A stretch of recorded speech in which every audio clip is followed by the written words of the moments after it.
नमस्ते साथियों। इस प्रस्तुतिकरण में मैं बात करने वाला हूँ वर्ण व्यवस्था की सच्चाई के बारे में। वर्ण व्यवस्था, जाति व्यवस्था, इसका इतिहास, ये मिथ्या कैसे है, इससे जुड़े हुए कुछ सामान्य पॉइंट्स जिससे आप समझ सकते हैं कि ये गलत कैसे है और इसका व्यापक अस्तित्व क्या है, इसकी जो बड़े स्तर पर इसकी क्या अस्तित्वता है या ये कैसे है और इसका कैसे ये भारत में चल रहा है और कैसे ये गलत है, उसके बारे में कुछ तथ्यों पर बात करेंगे और पूरी बात एक्सप्लेन हो जाएगी। वैसे ही इस टॉपिक पर पहले मैं बहुत बार वीडियो बना चुका हूँ, बहुत बार बात हो चुकी है वर्ण व्यवस्था के मिथ्या होने पर, लेकिन हर बार नए टॉपिक इसमें जुड़ते जाते हैं। चीज़ें मुझे लगता है कि ऐड करनी लेनी चाहिए इसमें, नए एक पर्सपेक्टिव से, नए एक तरीके से इसमें ऐड हो जानी चाहिए। एक तो इसमें ये बात भी है कि वर्ण व्यवस्था चलाई क्यों जाती है, मतलब इसके पीछे भी एक बहुत बड़ा व्यापार है, धंधा है। हाँ, उसके बारे में बात करेंगे, साथ में पॉइंट जुड़ते जाएंगे। तो लगभग 3 या 4 या 5 पॉइंट्स पर हमारी बात होगी। पहले हम बात करेंगे कि वर्ण व्यवस्था मिथ्या कैसे है, उस पर शास्त्रों का प्रमाण क्या है और अपने तर्क प्रमाण वगैरह वगैरह चीज़ें उसमें जोड़ी जाएंगी। और फिर उसके मतलब उसके सामान्य ज्ञान हम अपना लगाएंगे, कॉमन सेंस लगाएंगे अपनी, और दुनिया से उदाहरण लेंगे कि दुनिया में क्या चल रहा है और इतिहास में क्या हुआ है। उससे हम समझेंगे कि इसका सेकंड पॉइंट कि कैसे वर्ण व्यवस्था या जाति व्यवस्था जैसी चीज अगर हम दुनिया में देखें कि क्या हो रहा है, उससे कैसे उसे गलत साबित किया जा सकता है, वर्ण व्यवस्था को मिथ्या किया जा सकता है। तीसरे पर हम रखेंगे वर्ण व्यवस्था की हिस्ट्री के बारे में, इतिहास के बारे में। आप बोलेंगे कि किसी भी चीज़ का इतिहास पहले बताया जाता है, लेकिन इसमें क्या है कि जो इसकी हिस्ट्री है वो अगर मैं पहले एक्सप्लेन करने लगूंगा तो उसमें बहुत ज़्यादा कॉन्ट्रडिक्शंस आने लगेंगे। आप बोलेंगे ऐसा क्यों, ऐसा क्यों, ऐसा क्यों है, ये ऐसा है तो वैसा क्यों, ऐसा क्यों है, इसके बारे में क्या तथ्य है, इसके बारे में क्या प्रूफ है। तो वो एक्सप्लेन बाकी वीडियो में किया है मैंने, कई वीडियो में, तो वो उसके साथ तथ्य जोड़ेंगे। तो थोड़ा इसमें मेरी सभी वीडियो में क्या है कि कोई कोई एक पॉइंट होता है जिसके अलग अलग तथ्य उसके साथ जुड़ने होते हैं, लेकिन वो अलग अलग होती हैं। तो इस ये हो गया, और एक आधा पॉइंट और जोड़ते हुए वीडियो को करेंगे हम समाप्त। इसके बारे में और भी बहुत सारी डिटेलें जो इस वीडियो में कवर नहीं होंगी, और मैं पहले भी कवर वो बातें कवर कर चुका हूँ और आगे भी कवर करूँगा। एक तो ठंड बहुत होगी यहाँ पर। अब बात करेंगे कि शुरुआत से शुरू करते हैं कि जो शास्त्रीय प्रमाण हैं वो वर्ण व्यवस्था पर क्या कहते हैं। अगर आप अष्टावक्र गीता के वर्ण व्यवस्था पर बात कर रहे हैं, हम उसकी मिथ्या होने पर बात कर रहे हैं, ठीक है। तो वर्ण व्यवस्था मिथ्या है, इसका पता हम सबसे पहले 2 शास्त्रीय प्रमाणों से लेंगे। पहला शास्त्रीय प्रमाण रहेगा हमारा अष्टावक्र गीता, और दूसरा निर्लंबो उपनिषद, उपनिषदों से भी ज्ञान लेंगे हम। तो जो अष्टावक्र गीता के 5वें श्लोक में अगर आप देखें तो आप वहाँ एक्सप्लेनेशन है कि जो ये वर्ण व्यवस्था है, यानी कि जो भी ये ब्राह्मण, क्षत्रिय, वैश्य, शूद्र है, ये व्यवस्था मिथ्या है। किसी मतलब कि जो मानव है या किसी भी अस्तित्व पर वो नहीं लागू होती। क्यों नहीं लागू होती? क्योंकि हम ब्रह्म के अस्तित्व में है, यानी कि ये सारा ब्रह्मांड जो है, जो हम उपनिषदों में लिखा हुआ है, अष्टावक्र गीता में लिखा हुआ है, ये एक है। ये एक ब्रह्म अस्तित्व है। अब ब्रह्म क्या है, उस अनंतता क्या है, अस्तित्व क्या है, इसके बारे में हम पहले भी बहुत सारी वीडियो बनाई है और आगे भी बनाएंगे। बहुत सारे जो पॉइंट्स हैं, ब्रह्म सत्य, जगत मिथ्या, और ऐसे बहुत सारे ब्रह्म पर जो एक्सप्लेनेशन है मैंने दी हुई है, वो आप देख सकते हैं। तो सीधा पॉइंट पर आते हैं। जो अष्टावक्र गीता के 5वें श्लोक है, उसमें साफ साफ लिखा हुआ है कि आप किसी वर्ण में नहीं आते हो। अब ज्यादा स्ट्रोंग ये भी एक हो गया, ये भी एक अष्टावक्र गीता भी नंबर 1 या नंबर 2 की बुक है हिंदू धर्म में, सनातन धर्म में। और अब हम चलते हैं उपनिषदों पर, जो तो टॉप पर है ही हैं। तो उपनिषदों में आप निर्लंबो उपनिषद देख लीजिए, जो अष्टावक्र जो ने आदि शंकराचार्य जी ने भी कोट किया है और उससे डिबेट्स लड़ी हैं निर्लंबो उपनिषद से। तो उसका आप 8वां 9वां पढ़ते जाइए श्लोक, और फिर एक श्लोक आएगा कि जो जाति है वो किसी शरीर की, किसी आत्मा की है ही नहीं। जो ये वर्ण व्यवस्था है, ये तो केवल ऐसे बोलने के लिए, एक व्यवहार के लिए बनाई गई है, वैसे ऐसा कुछ नहीं है। एक बार लिख दिया उन्होंने कि जो ये शरीर है, ये चमड़ी है, जो ये है, ये जो आत्मा है, ये जाति इसकी जाति नहीं होती। सिंपल एक्सप्लेनेशन है कि इसकी जाति नहीं होती, ये वर्ण व्यवस्था कुछ नहीं है। ठीक, ये हो गया शास्त्रीय प्रमाण, जिससे हमें बिल्कुल आसानी से पता लग जाता है कि ये शास्त्रों में लिखा गया है, कोई रूढ़िवादी, कोई गलत परंपरा आ रही थी, उसका खात्मा करने के लिए है।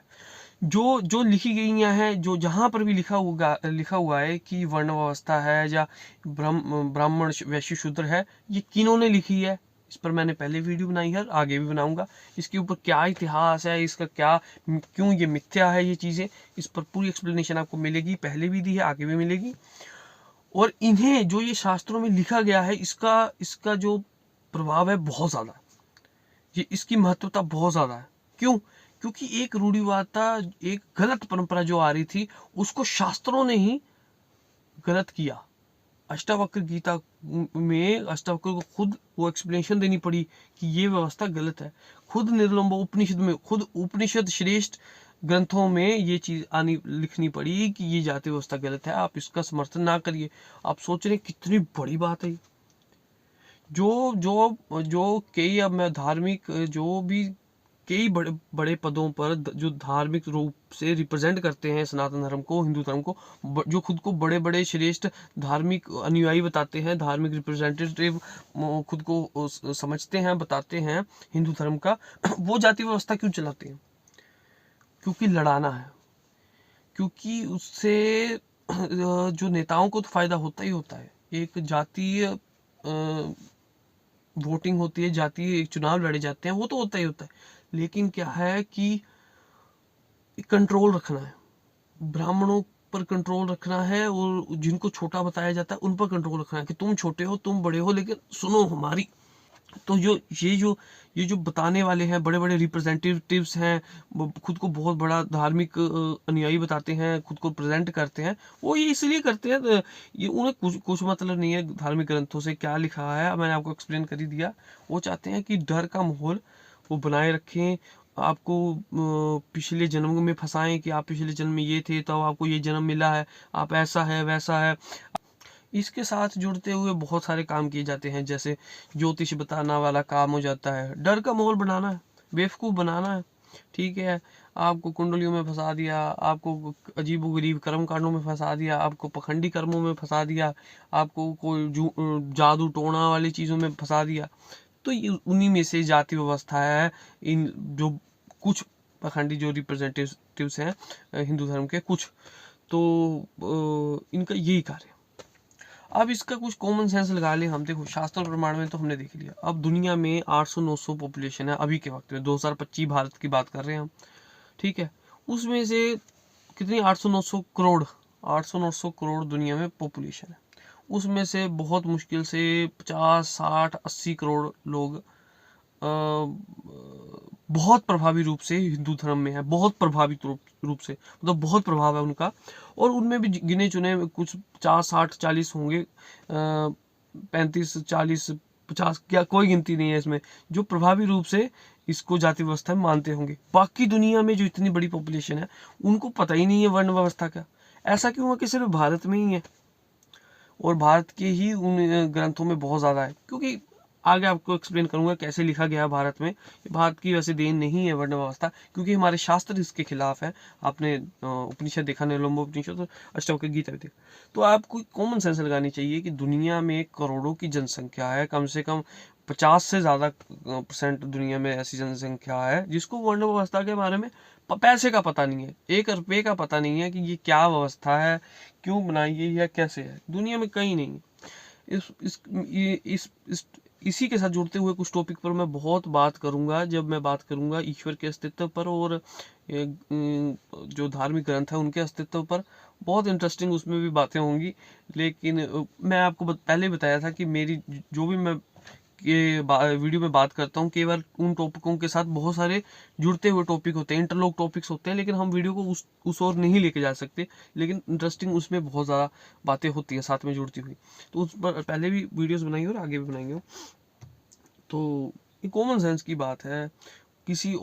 आप किसी और धार्मिक किताब में देखिए, किसी और धर्म के और किसी धार्मिक किताब में देखिए, आप वेस्ट की किसी जो जिसे हम यूरोपियन कहते हैं, यूरोपियन रिलीजन्स में आप देखिए, आप जो मिडिल ईस्ट के रिलीजन्स में देखिए कि कहाँ आपको वर्ण व्यवस्था मिलेगी। आप इस साइड आप साउथ ईस्ट में देखिए, नॉर्थ साउथ ईस्ट एशिया में देखिए, जापान और की नीचे की साइड की तरफ देखिए, चाइना और ये सारा आर्च देखिए, और चाहे आप रशिया की ओर देखिए, कहीं वर्ण व्यवस्था जैसी कोई चीज़ नहीं है। भारत में ही ये पाई जाती है और गलत है।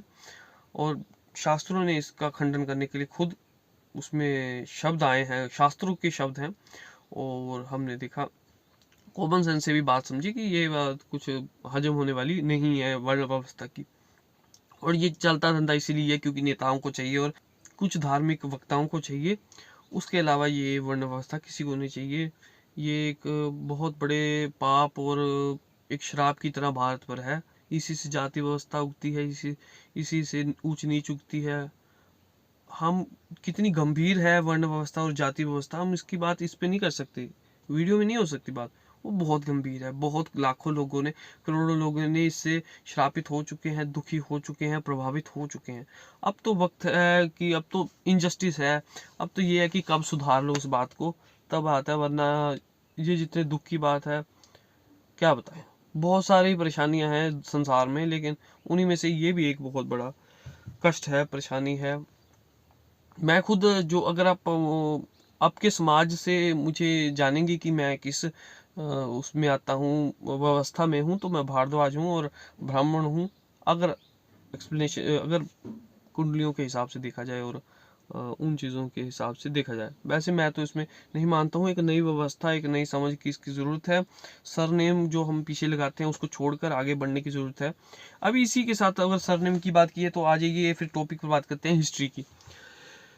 तो एक बात मैंने भी की, जैसे कि सरनेम, तो सरनेम पहले तो हुआ नहीं करता था। आज से हम कुछ साल पहले देखे, 500-600 साल पहले सरनेम नहीं होता था। लेकिन चलो आइए एक्सप्लेन कर, आइए जरा जानते हैं कि इतिहास के बारे में। तो हिस्ट्री ये है कि सबसे पहले वर्ण व्यवस्था, यानी कि ब्राह्मण, वैश्य, शूद्र और ये वैश्य, शूद्र, तो ये जो वर्ण व्यवस्था की जो ये लेयर्स हैं, ये जो पद हैं, ये कहाँ से उत्पत्ति, कहाँ से, इस उत्पत्ति स्थान क्या है? तो वो उत्पत्ति स्थान हमें मिलेगा ईरान में, द एंशियंट पर्शिया। अगर हम पर्शिया की एंशियंट रिलीजियस ओल्ड जो इनका ऐतिहासिक किताब है वो देखें, जैन व्यवस्था, तो उनकी जो एंशियंट रिलीजन था, सबसे पहले उसमें ये व्यवस्था आई। भारत में आप देखिए, अशोक के टाइम के आसपास देखिए, तो जितने भी एंशियंट जो बाहर से ट्रैवलर्स आए हैं, उन्होंने वर्ण व्यवस्था की बात नहीं की। कोई भी एंशियंट हमें ऐसा डॉक्यूमेंट या कोई भी ऐसी कोई इंफॉर्मेशन या कोई भी ऐसा ऐतिहासिक कोई कहानी या कोई ऐसी चलती हुई परंपरा या ऐसा कोई किस्सा नहीं है जिसमें हमें पता लगे कि आज से 1200-1400 साल पहले भारत में जाति व्यवस्था थी या थी वर्ण व्यवस्था। कोई भी ऐसी एक्सप्लेनेशन नहीं है। ना ही आप वेदों को देखिए, क्योंकि वेद बहुत पुराने हैं। ऋग्वेद हो गया, चाहे अपने यजुर्वेद हो गया, इनमें ये ऐसी ऊंच नीच वाली बात है ही नहीं कि कोई ऊंची जाति का है, कोई नीची जाति का है, कोई ऊंचे वर्ग का है, कोई नीचे वर्ग का, उसमें ये बात ही नहीं है। किसी राजा के किसी कहानी में ये बात नहीं आती कि ऊंचे वर्ग नीचे वर्ग की बात आती है। किसी एंशियंट ट्रैवलर ने इसके बारे में बात नहीं की। जो मैग्नेथियंस आए थे जिन्होंने इंडिका लिखी थी, इंडिका बुक में, उसमें भी बोला गया था कि क्लासिफिकेशन है, कोई 7-8 क्लासिफिकेशंस हैं कि कोई किसान है, ये है, वो है, कोई किसी का काम करता है, कोई किसी का काम करता है, कोई प्रोफेशन में है, लेकिन जाति व्यवस्था जैसी कोई बात नहीं की। बहुत बाद जब 1100, 1200, 1800 के आसपास की बात करें हम सालों की, आज से पहले के, तो हमें मिलता है जो अल-बिरूनी आए थे, अल-बिरून, उनका नाम मैं ठीक से प्रोनाउंस नहीं कर पाता कई बार, तो उनकी किताब में हमें फिर वर्ण व्यवस्था को मिलता है। तो जैसे मैंने इससे पहले भी इस पर कई वीडियो बनाई हुई हैं और आगे भी बनाऊंगा एक, जो ईरान से आज से 2800, आप मान लें 2700 साल पहले, क्योंकि ईरान में धर्म परिवर्तन हुआ था, वहाँ से कई लोग यहाँ आए थे। उन्होंने फिर वेदों का मुकाबला करने के लिए, अपना एक धर्म एक्सप्लेन करने के लिए प्रचार शुरू किए, और उन्हीं से जुड़ते आगे जाके फिर एक किताबों का सिलसिला निकला, एक वैचारिक व्यवस्था निकली, जिसमें वर्ण व्यवस्था भी उत्पत्ति हुई, ईश्वर के अस्तित्व की बात हुई, ठीक है, और जो पुराण है वो पूरी तरह उससे प्रभावित होकर बने। तो जो वेद थे वो इससे पहले लिखे जा चुके थे। वेद जो है भारत की देन है, लेकिन जो ये व्यवस्था है, वर्ण व्यवस्था, ये बाहर से आई है। तो इसी, क्योंकि हमें कैसे पता लगता है, क्योंकि इसी का काट करने के लिए हमारे मुख्य 2 ग्रंथ यानी कि अष्टावक्र गीता, जो कि बिल्कुल ही मुख्य ग्रंथ में आता है, और हमारा उपनिषद जो तो बहुत ही ऊपर पहले नंबर के जो ग्रंथ हैं, निरलोम उपनिषद, और जो जितने भी उपनिषद हैं वो बहुत सबसे पहले उच्च उन्हें माना जाता है। उनमें ये एक्सप्लेनेशन आई है कि जाति व्यवस्था, वर्ण व्यवस्था नहीं होती। तो देखिए, हमने बहुत ज़्यादा खींच कर इसमें बात की, बहुत ज़्यादा आराम आराम से बात की। तो क्योंकि मैं चाहता था कि बिल्कुल आराम से हम सब बातें समझ लें। इससे पहले भी बहुत सारी इस पर वीडियो बनी है, और मैंने इसके बाद भी बनानी है, कुछ पॉइंट्स उसमें भी जोड़ते जाएंगे। बहुत हद तक चीज़ें हमने इसमें कवर कर ली हैं। आशा करता हूँ आपको सब चीज़ें मैं ठीक से समझा पाया। कुछ भी होगा आप कमेंट कीजिएगा, हम उस कमेंट पर एक शॉर्ट वीडियो या एक लॉन्ग वीडियो बनाने की पूरी कोशिश करेंगे। कोशिश करूंगा कि सभी के प्रश्न इसमें सोल्व हो जाएं, जितने हद तक मैं कर सकता हूं, या जितनी इसके टॉपिक पर हम बात कर सकते हैं या वीडियो बना सकते हैं।